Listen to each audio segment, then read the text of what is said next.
Hello, this is episode 101 of AA Beyond Belief, the podcast.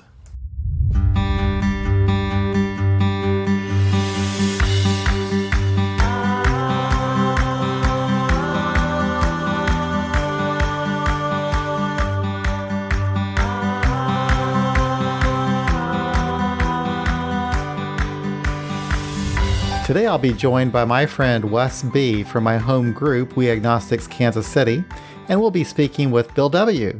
No, not that Bill W. Another Bill W. about his new book, 12 Secular Steps, an Addiction Recovery Guide. This is John, and I'm here with Bill W., who has written a book called The 12 Secular Steps. Bill has come back from the grave to rewrite the steps in secular language. Thank you, Bill. How you You're doing? welcome. And also with me is Wes, who is from my home group, We Agnostics. And Wes, how you doing? Hey, doing fine. Thanks, John. Oh, man, you sound good on the radio or on the podcast. You have a radio voice. Put it that I way. have a radio voice indeed. You do? Okay. So anyway, we're here to talk about Bill's book. I read the book and it's fantastic. The title again is 12 Secular Steps, an Addiction Recovery Guide. It kind of came along at just the right time because I was actually thinking about starting a secular step study here in Kansas City. And I thought I was going to have to write the curriculum myself. And then I got an email from Bill telling me about his book. And I thought, wow, this is fantastic. So I bought a bunch of them. And thank you, Bill. Why don't we start? Can you give us the story behind writing the book?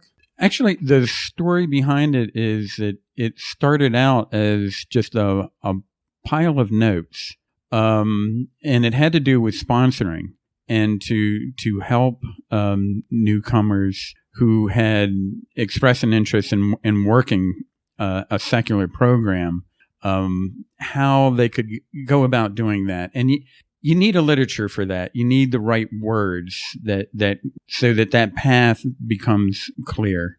And so I was especially interested in how to get the first 90 days and to remove any sort of need to try to make a conscious contact with something supernatural. I thought that's not a practical way to start to get sober today.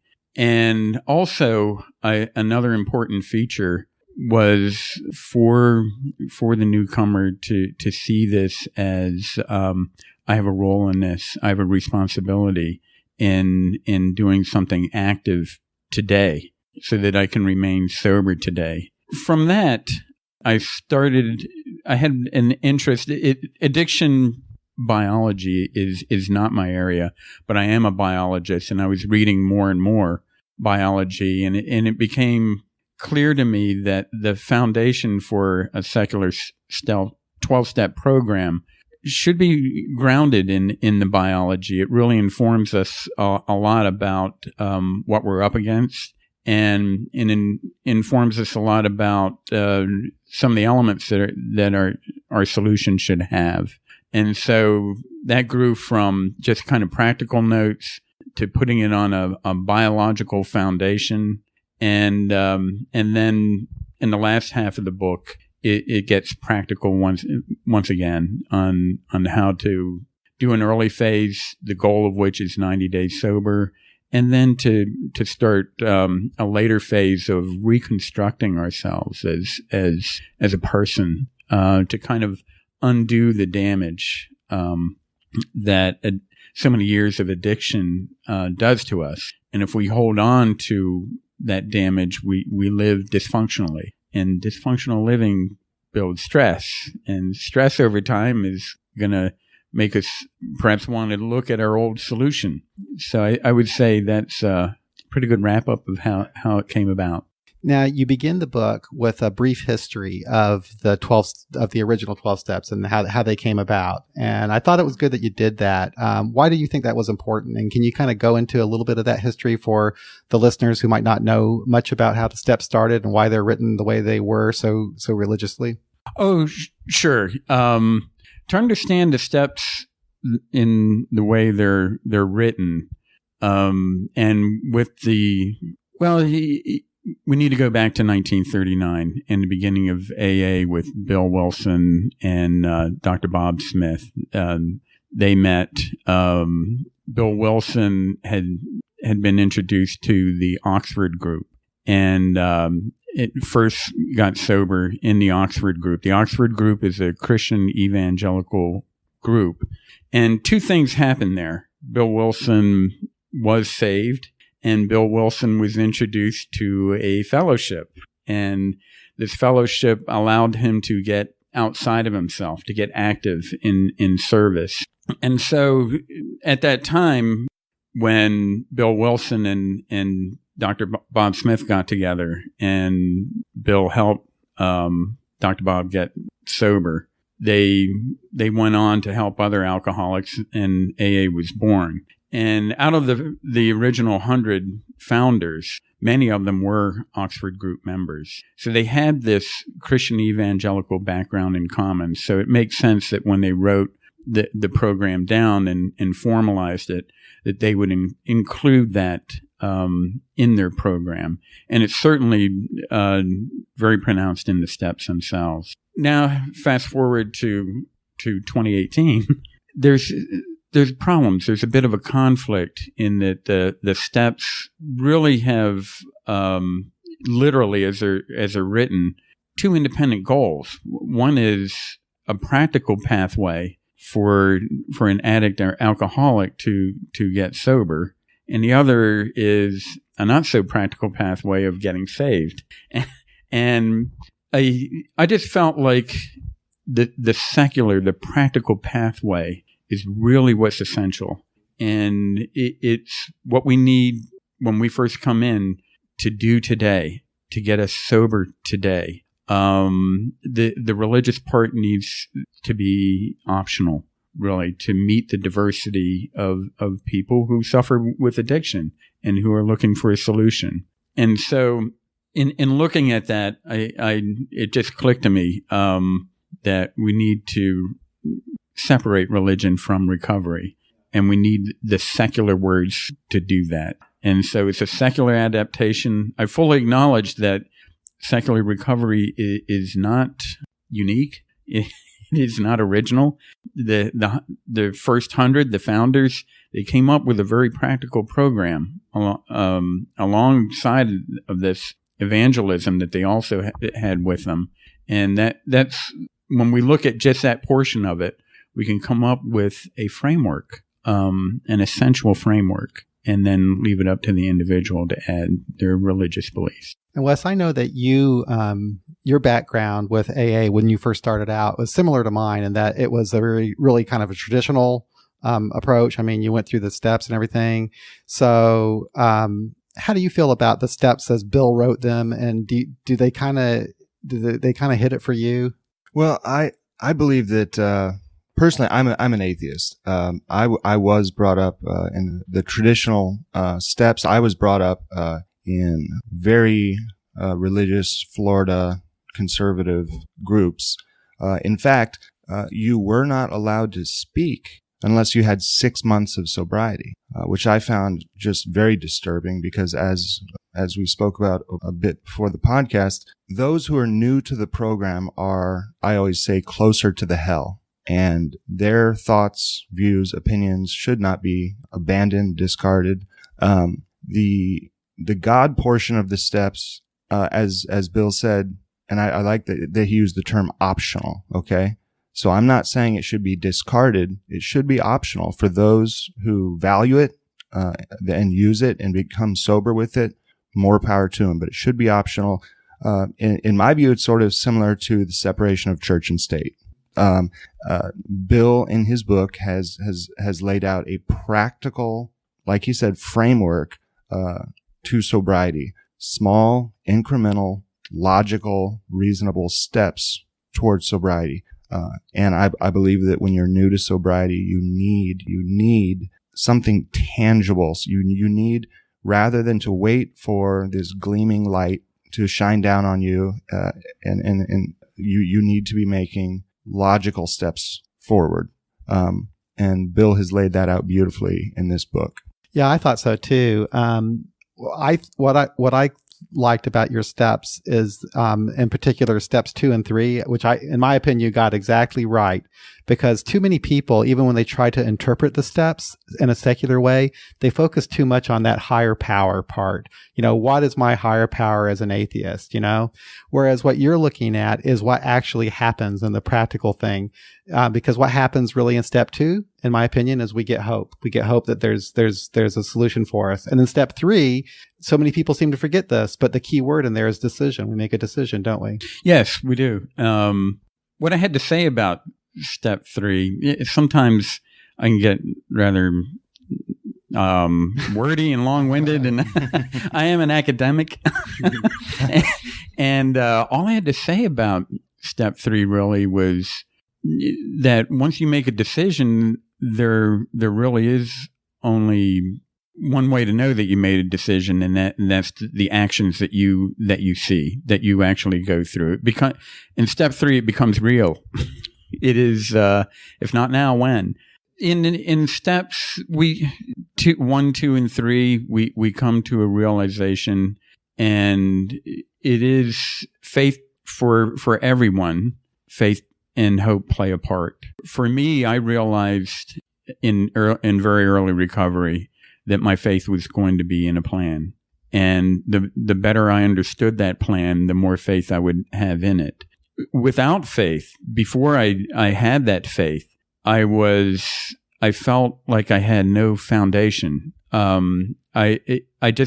Step 1 gave me the realization that I said it in the book. I'm screwed, and I really was, and I knew that I was, and until I really looked at the program in a different way and thought I can adapt this program. This can be my plan, and I can put my faith in the plan. Then I found a foundation. Along with that foundation of faith came motivation. Yeah, I can. This might work. And that hope. And then what do you do from there? You dive right in. I've always thought about those first 3 steps as kind of like experiences that happen to us, and I think that even the founders, when they wrote those steps, they were just trying to describe, what naturally happens to an alcoholic when they hit bottom and they reach out for help. Is that feeling of powerlessness. It's the coming to believe that there's got to be hope for me, and then making a decision to make some changes in one's life. So I think that like when I went to my very first AA meeting, I was experiencing all 3 of those steps at that point. I knew I was an alcoholic. I knew I believed that there was hope for me in AA, and I made a decision to start going to meetings. But I've always said that having that experience is one thing, but understanding the experience and maybe understanding the experience and how you can use that experience in other areas of your life is what I have found useful. So like when you go into your book and you wrote about, those 3 steps, and you have actually practical things that people can do with regard to those steps. Yes. It's not all that traditional to do a step 1 inventory. And I did one, and I found it immensely useful. To build motivation. And that is one thing that I thought, when the step 1 is complete enough, step 2 and 3 will happen more quickly. Yeah. And they do need to be linked kind of bing, bam, boom in a row. So I wrote about, with the first 3 steps, doing a step 1 inventory. I have some reservations about that because we're looking at the past, the worst things in the past, and we need to be careful doing that ourselves or guiding someone through that, because looking at the past, for me, there were times in my first 90 days where I would look at these patterns and think, I'm worthless. I'm a horrible person. And really that's not the purpose of it. And this is the importance of going through it, not alone, but with others who can say, no, that's not the purpose. The purpose is to realize that you have a disease, a condition. It's addiction, and this is what it's doing. You can measure the strength of it by looking at this inventory of the things that you've done. But it was important because my sponsor said to me, you wouldn't have chosen to do this had you been sober. Had you been your best self. So realize that that we're not measuring your self-worth here. We're measuring why you're in the right place and you're doing the right thing. And then, that progression leads to, now let's do the right thing and tackle this. And Wes, I know that you work with people a lot, and with the steps and so forth. How do you kind of approach those 3 steps from as an atheist? Well, gosh, first of all, I think hitting bottom, as was just alluded to, hitting bottom can be very motivational. As Bill said in his book, suffering can take you part of the way and reason can carry you the rest. Early recovery sucks, right? Mm-hmm, right. As he said in the book. I like to stress, here's another portion of the book that I really liked. There are rewards headed your way that you can't even imagine or list now. Just stay the course and find out what they are. So one of the things that I like to stress to my sponsees is when you stop putting daily roadblocks in your own way, progress just occurs naturally. And the practical approach, which is one of the 2 portions of the big book. There's the personal salvation, and then there's the practical approach. The practical approach is laid out perfectly. It's perfectly clear. Most of my sponsees already know and admit they are addicts, they are alcoholics. But it's all about, what I've noticed is it's all about hitting bottom. That is the main motivating factor, and that's what will generally propel a sponsee forward. Is I've had enough of this. Mm-hmm. And Bill, about half of your book, because you do have a biology background, about half of your book talks about the biology of addiction, the science of addiction, and I personally, I find that helpful. For me, when I understand something, it takes the fear out of it. It takes the stigma out of it. I used to be afraid of airplane turbulence until I understood how planes fly. So it's like, I think it helps. Can you go into that a little bit? Can you explain the biology of addiction as you wrote it in your book, and how you tie that in with, with what Wes was just talking about, that whole process of hitting bottom and starting to make changes and so forth? Yes, I do. I agree with you that I think the understanding the biology helps a lot of people and removes the stigma and removes that feeling that you hear the comments a lot that why don't they just say no? Why don't they use their willpower and everything? And once you understand the biology, you understand that that's not the question to ask. And I started out that chapter by saying that we use alcohol and drugs because they work. They do their job very well. I go on to saying that addiction and the initial use is very rewarding, and it is. We have a reward center in the middle of our brain, the area called the limbic system, and it is responsible for producing the experience that we call pleasure. All the drugs that people get addicted to, alcohol is a drug as well. They can magnify the effect of a chemical called dopamine that is responsible for turning the reward center from an off state to an on state. So it just follows that you take a drug, take a drink, that chemical is going to get in the bloodstream. It's going to hit the reward center. It's going to release dopamine.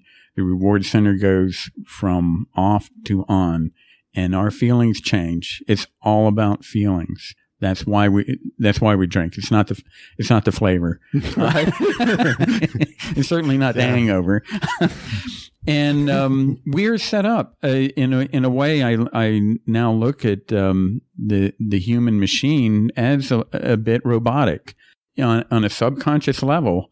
When pleasure is experienced, whatever caused that experience, the behavior, the taking of a drink or a drug, we are learning on a subconscious level. It's called operant conditioning. That was good, and if there's a reward, as we tend to repeat the behavior that is linked to the reward.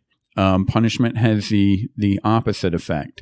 And so that's operant conditioning. Reward a behavior, it will tend to be repeated. Punish a behavior, it will be avoided. That's hitting bottom is actually all about that side of the equation, but that may be 40 years off. At first, it's all going to be reward. Because it's a learning process over time, and these rewards from drug, it all depends on the drug. These rewards are quite large. We also get rewards as we're growing up from as their social behaviors. And if sharing, for example, when we're younger children and we're in a group and we're selfish or grabbing everybody's toys, more than likely an adult is going to say, stop that, or in some way discourage it, and we'll avoid it. And when we share, it will be rewarded. Our playmates will reward us, parents will reward us, so we learn to become less selfish. That's a little dopamine reward that we're learning from.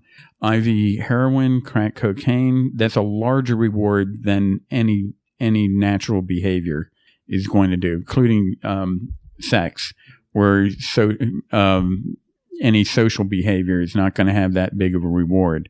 We live in a world really that's kind of challenging from an evolutionary point of view.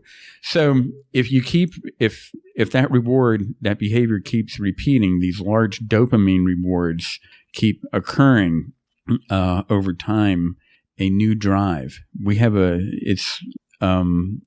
drive is something, a programming built into us that keeps us engaged in behaviors and seeking rewards. We have a food drive, a thirst drive, a social drive. We can get an addictive drive over time. You can tell when that happens because it will outcompete the other drives, and normal social behavior as that drive withers. We're not engaged that much with our friends who aren't addicts, or with family. We're not doing well at school. All those drives go by the wayside, and one drive becomes the emperor of all drives and begins to take over our life. And you can see this once that addictive drive happens, the person is reprogrammed, changed. They're an addict, and the machinery, the limbic system and everything is the machinery of willpower. A lot of times with a person who's obviously an addict, everyone knows it. Many around will say, why doesn't this person just use their willpower? Stop. Reverse this. Why are they not? The consequences get worse, and they just seem the addiction gets deeper in response. That it looks like insanity, and it must understand that this is the machinery of willpower. Addicts do have a lot of willpower. Lock them up, take away the car, right. Take away the money. They will still find that drink or that drug. Yes. And now we look at willpower and we understand. And it is a little bit. I understand it a little bit. Looking at like programming a robot, and I feel like that by the time I was hitting bottom, I was a drug and alcohol seeking robot. That was what my life was all about. And finally, the consequences got so bad, like I said, with the operant conditioning, the reward, now the punishment side comes along, and I wanted to start there. I was conflicted. Even Bill Wilson describes we hit a point where we can no longer live with it or without it, and we're ready at that point. But we can't do it by ourselves at that point either. And so hopefully at that point we reach out for help. Bill, when you refer to yourself as a drug and alcohol seeking robot, I tended to refer to myself as an internal combustion engine that required fuel. Yeah. I mean, I truly needed, because of, and I always tell my sponsees, look, if you're socially anxious, like if you have depression, alcohol works. It works. The Problem is you develop a tolerance, you need more of it. Then the only result is you'll end up in jail or the hospital or whatever, because at one point I needed a fifth of vodka a day and 200 milligrams of oxycodone just to run my engine. That's what I required. And when you're drinking huge amounts of alcohol, the withdrawal is such that you cannot walk downstairs. You cannot drive a car. You have to drink just to, as I say, level out. Yes. Yeah, it does become a maintenance thing. Another thing I like about your book is when you go into the recovery process, after you talk about, the biology of addiction and how it works so that the reader understands that, you talk about the recovery process in 3 phases, and you break the steps down into these 3 phases, and you reference that to Maslow's hierarchy of needs, which I was joking with you about. It's like the only thing I remembered from psychology class, but it was actually helpful to me, because I remember that when I was in recovery.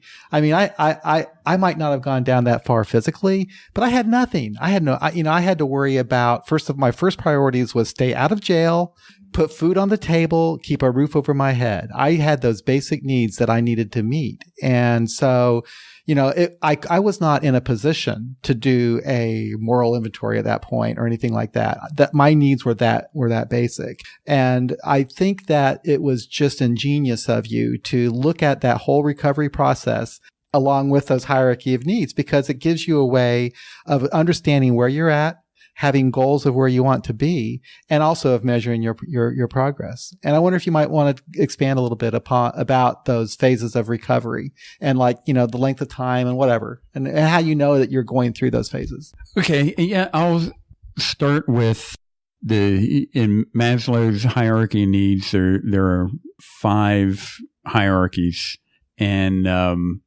at the foundation, there are 2, which is safety and physiological needs.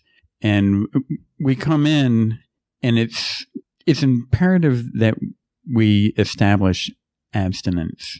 There's a positive feedback loop when addiction has really embedded itself and has progressed. If we have a drink or a drug, it's over. We've lost control, and we'll stop when some outside influence forces us to stop. We run out of money, wreck the car, get arrested. And this period of abstinence, really, we recommend 90 days, do 90 and 90, and just focus on steps 1, 2, and 3. But it's probably, for most of us, I think it was about 6 months for me before I wasn't, as they say in a lot of meetings, toxic.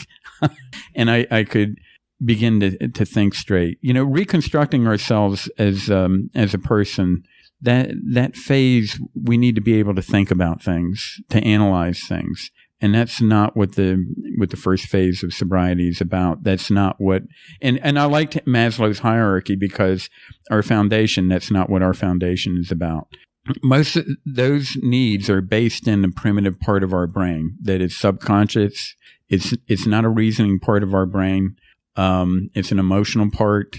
And, the upper hierarchies are really all about how we deal with the world. Love and belonging, self-esteem, our purpose in life, is the top of the hierarchy would be, self-actualization. I think of that as our purpose in life. These are much higher levels that are going to take, really more work, and we need at least, I think, a 3 to 6 month foundation to where physiologically we've returned to normal. And a lot of times it's not just when we're intoxicated. Our way of life goes into the 24 or 48 hours when we're not under the direct influence of a blood level as well. We're still addicts. We're still reprogrammed that way. So yeah, the steps 4 through 9 is about reconstructing once we've cleaned ourselves up. And the important structure to those processes is taking inventory. taking inventory of our first of our transgressions, really, and seeing why, what is it? And this comes from the Oxford group, that the Oxford group first identified that many of our problems, much of our stress, our transgressions get back to selfishness and fear. And this is just seems to me a universal truth. And for many of us, selfishness, fear, and personal problems existed before we found alcohol and drugs. And the stress of living dysfunctionally like that, we were self-medicating. Certainly, if that's not the case, 20 years of addiction and alcoholism will erode away our character. So everyone comes to this phase where they need to reconstruct. And through these inventories, we see how these defects of character have come in and dominated how we socialize, how we function. We identify them, we begin to replace them with positive values. We become responsible. We learn to live by the golden rule.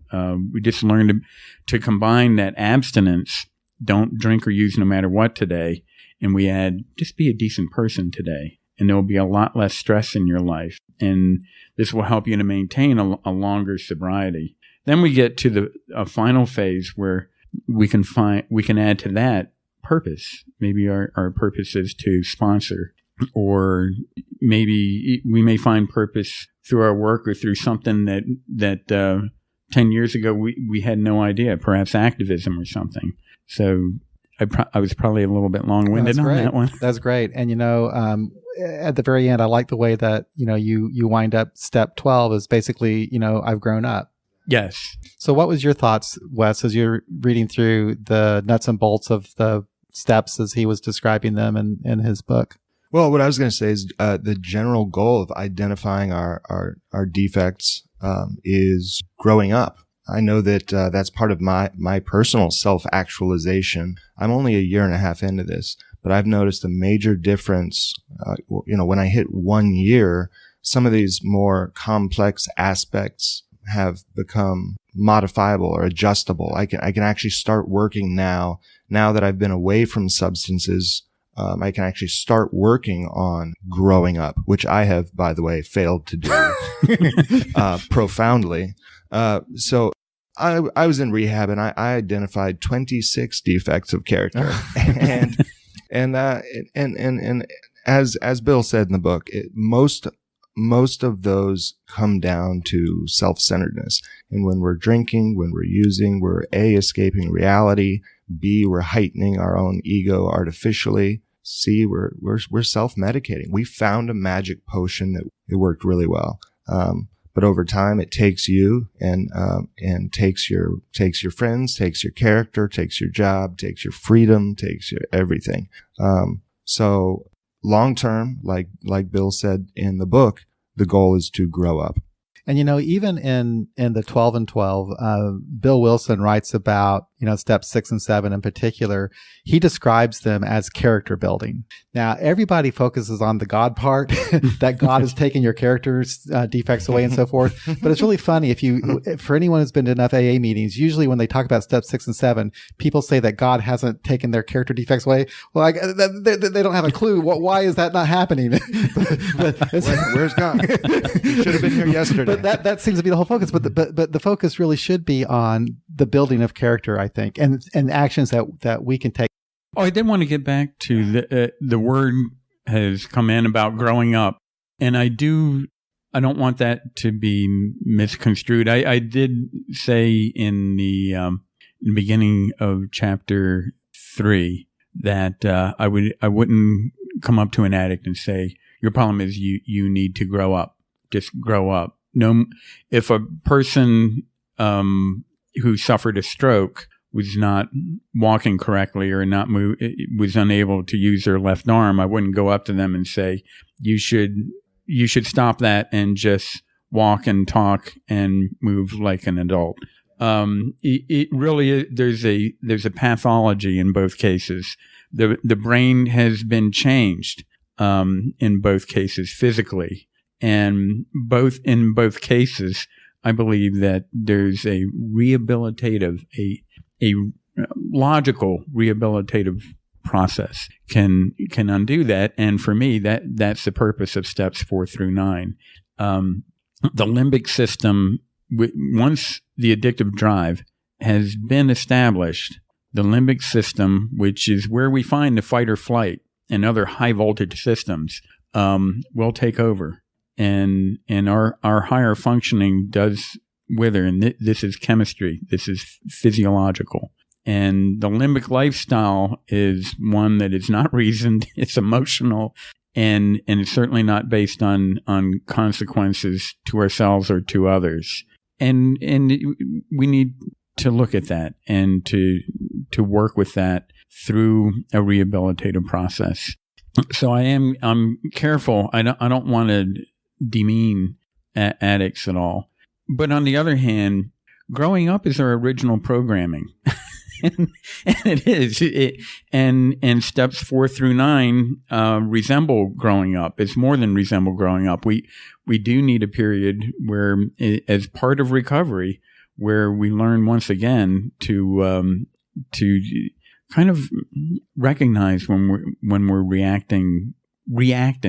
And I guess another way to look at it is just advancing along those hierarchy of needs and becoming actualized, self-actualized in some way. Yes, and to bring reason over reactiveness and emotional impulsive, because that's kind of a universal characteristic of someone deep in their addiction. We do, at least I was, impulsive, self-centered, and really seeking, I want to feel good today.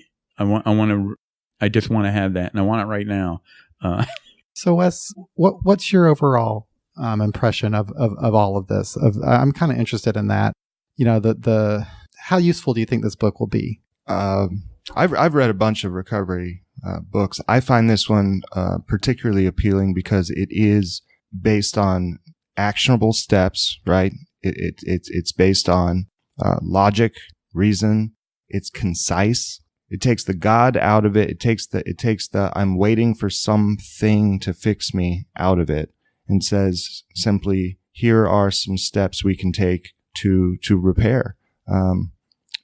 Going back to what you guys were just talking about, I see a lot of young addicts and alcoholics whose families are mystified that their sons or daughters don't have the, quote, willpower to fix their problem.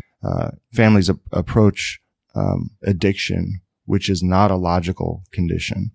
They approach it with logic and say, well, if we provide this, or if we do this, we put a roof over our son, then that will fix him. But addiction is not logical. But as Bill said, if you can get through 30, 60, hopefully 90 days, then you can start the process. And of all the books, unplug you here, Bill.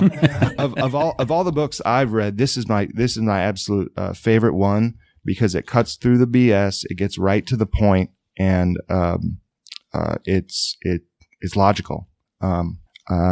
And I like that it says things like early recovery sucks. Right. It's true. It's not preachy, and it's honest about just how difficult this is. And I think it leaves room for everybody too. I mean, regardless of what one's belief system is. And even amongst atheists, there's a lot of diversity amongst atheists themselves, how they approach this. Some atheists, like me, I don't really have any use for spirituality, but others do, and you have room for that in here. And I think I know what I was going to say, what I was thinking about when I kind of got diverted in my own brain is I pay attention to language a lot nowadays, because I understand that all these steps is trying to explain what's happening to us, and that the language that I use is very different than what the language of a millennial uses. And I'm surprised sometimes that when people come in and they'll hear a word that doesn't faze me, but to them it means something else. For example, and you use this word, character defects. a lot of people say, God, I'm defective. There's something wrong with me. Like I'm some kind of, I'm a bad person or something like that. But when you actually go through what you were writing about, you talk about character building. There's nothing wrong with that. And when I was looking at these steps originally, I was focusing on that character building part, but I just think of these defects as nothing more than traits that I have that I'd like to change, that I'd like to improve. Yeah, I kind of tend to look at it as programming now. Yeah, computer programming, like yes, and there was some coding that was a bit off. Let's go back. That's a good way of. Yeah, let's go back and correct those. One thing about the diversity that I realized while writing this book, I was thinking about what is different that a person of faith does from someone who's more secular, atheist or agnostic, and it used to puzzle me a while back about faith and connection to God, and when people say God is doing this, God is doing that, active interventionist God, I thought that doesn't sound right. How do they get to? I know how a secular humanist gets to the values that we need, of faith, hope, love, justice, accountability. Does God get in their head and say? I said in a meeting one time, I'm a little bit scared of people who hear a second voice, and because it never tells them, oh, it'd be a good idea to do those dishes. Or it's always want to kill everyone in the room, seems to be. And I realized, no, because and I'll say Christians, most of the time in dealing with AA in the United States, this is the religion, the God we're looking at is a Christian God. We're not supposed to say that, but it is. Anyway, I know many Christians who I admire, and I know that they don't have another voice in their head. And I realize, but they do have a teacher, and they're getting these very same values, where the secular person reaches it through reason, perhaps philosophy. The Christian gets it through a great teacher, but we get to the same place. And it's the same answer to the same character defects. We're not all that different at all. And I found in my early recovery, it was in a large city that people of faith and people who were more secular in their outlook worked together all the time. They were very accepting of each other. And so I just wanted to get to that. And that's at the heart of step 6 and 7 is getting in touch with those values and incorporating, reprogramming ourselves with those. Well, this has really been an interesting discussion. Let's, Wes, do you have any final thoughts that you want to? Well, going back to what Bill said, I personally resent the notion that religion has a monopoly on morality. I think that morality is easily derived from logic and reason, and sort of, Richard Dawkins says it more eloquently, but basically we can all be tolerant and loving without religion. And one of the things that I value about our particular AA group is that we accept everyone. Whereas in some traditional groups, atheists like myself are not particularly tolerated. So I think tolerance, which is part of Bill's book, tolerance is absolutely key, because we want everyone to recover. We don't want the Muslim, the Jew, whomever to hear the Lord's Prayer at the end of a meeting and be scared that they're not welcome. Everyone should be welcome, and it should totally tolerant. Right. Well, I want to thank you, Bill, for writing the book, first of all, and for letting me know about it. Like I said, it came at just the right time for me and for our group. I think Kansas City is going to be a test market for you. The book has been pretty well distributed. And I'm actually thinking I'm going to start a step study and use your book, so. Well, I want to thank you for the support that I received on this book. It was, I was telling my friend that it's actually kind of humbling when I heard people talk, and we're speaking at an AA meeting, and it was my book being passed around. I thought, oh, geez, I hope I got it right. Because I hope I'm not going to be responsible for Bill, anything going wrong. I did find 4 typos. 4 typos. Yes. I'll come to Okay. That's, I can take care of those defects in a second edition. All right. Thanks, everybody. I appreciate it.